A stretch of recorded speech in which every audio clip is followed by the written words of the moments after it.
Bonjour à tous les amis et bienvenue dans la chaîne YouTube Les Trottins Ma Passion. Je suis très heureux de vous accueillir pour une toute nouvelle vidéo direction l'hippodrome de Pornichet pour la 9e étape du Grand National du Trot Paris Turf, donc délocalisé à cause de la sécheresse mercredi soir départ 20h15.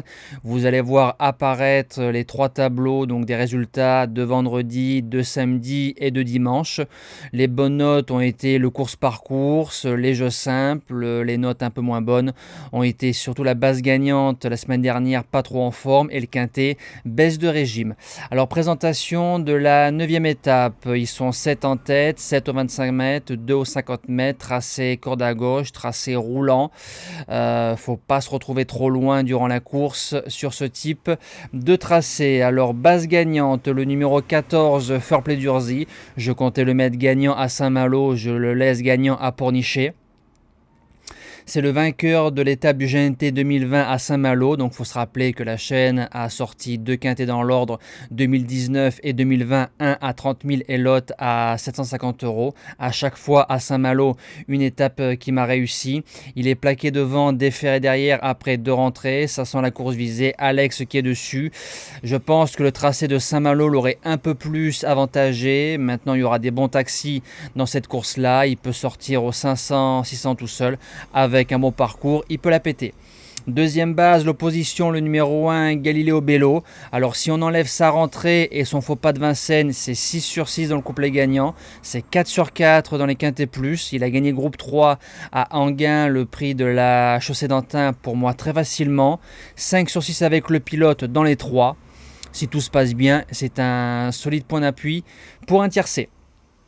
Premier outsider, le numéro 6, Étoile de Kenny. Déféré des 4, il y a peu de fausses notes. Bonne jument, qui n'a pas encore tout montré, je pense. Le clan Thomas a dû viser cette course-là. A déjà fait deuxième sur ce tracé-là. Si tout se passe bien, elle a sa place dans les 5.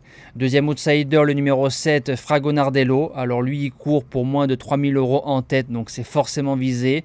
Il a fait l'arrivée des GNT de Reims, Croisé-la-Roche et Laval, dont 2 fois avec Franck Nivard qui retrouve mercredi soir. Lui aussi a fait deuxième sur ce tracé-là. Par contre, il n'y a pas de marge pour être 4-5e, pas mieux.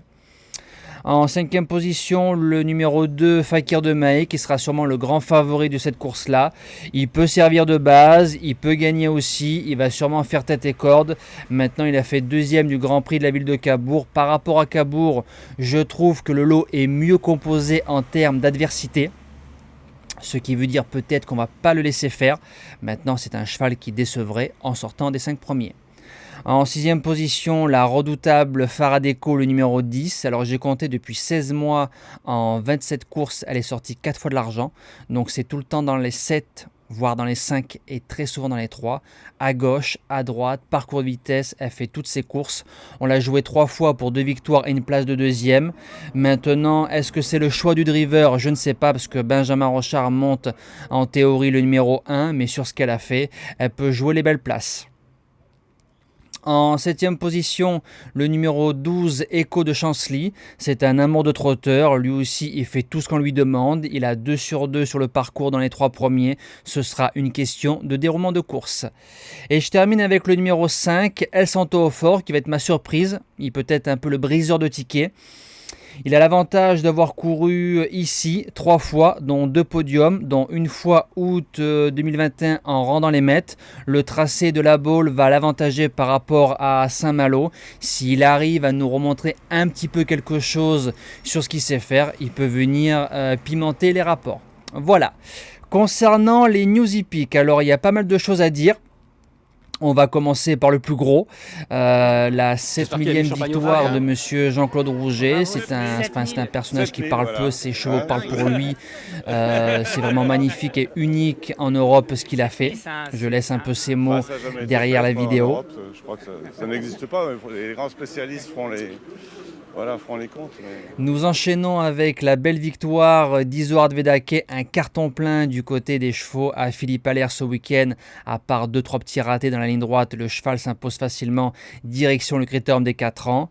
Nous enchaînons avec la belle victoire d'un cheval que j'estime depuis ses débuts, Just a Gigolo, qui s'impose très très facilement. Il n'y avait pas de débouche-oreille ce jour-là, donc c'est superbe pour la suite. Encore ferré, pratiquement un demi-million d'euros de gains, c'est magnifique. Et nous finissons par le gros morceau du côté des galopeurs groupe 1. La jument qui s'impose, je trouve, relativement facilement. Enfield Princess à la cote de 18 ou de 20 euros. Voilà, donc on a passé quand même un beau week-end de sport tous ensemble. Nous, on se dit à demain pour un tout nouveau quintet. Passez une bonne semaine et un bon GNT à tous.